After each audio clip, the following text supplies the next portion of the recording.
There was a set of friends named Catherine and Simon who were always looking for new and thrilling experiences.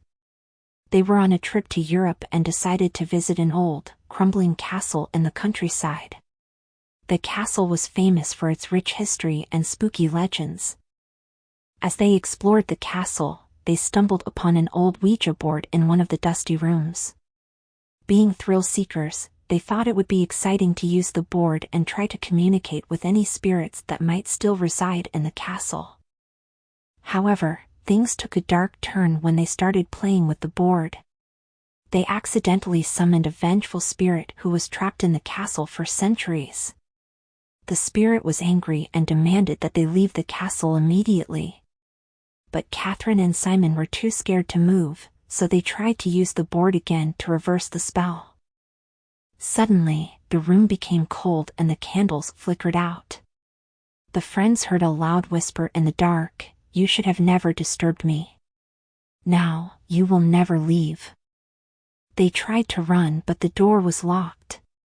The vengeful spirit started to torment them, causing objects to fly across the room and strange noises to fill the air.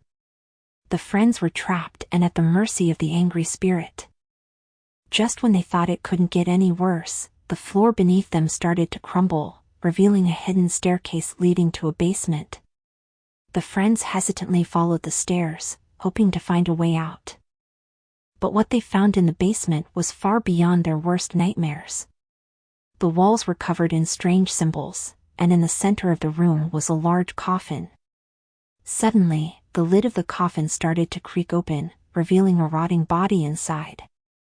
As the friends tried to back away, a rotting hand shot out from the coffin and grabbed them, pulling them into the darkness. Come to find out, the vengeful spirit was actually a former resident of the castle who was wrongly accused of witchcraft and was buried alive. The Ouija board was the only way for the spirit to seek revenge on those who wronged them.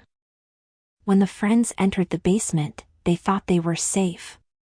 But little did they know, they were walking straight into the trap set by the vengeful spirit. And that was the last anyone ever saw of Catherine and Simon. The villagers say that on quiet nights, you can still hear their screams echoing through the castle, a warning to all who dare to play with the Ouija board. As the years passed, the castle became known as a place of horror and fear, and no one dared to enter it again. But there were some who still believed that Catherine and Simon's spirits were trapped within the castle walls, unable to find peace.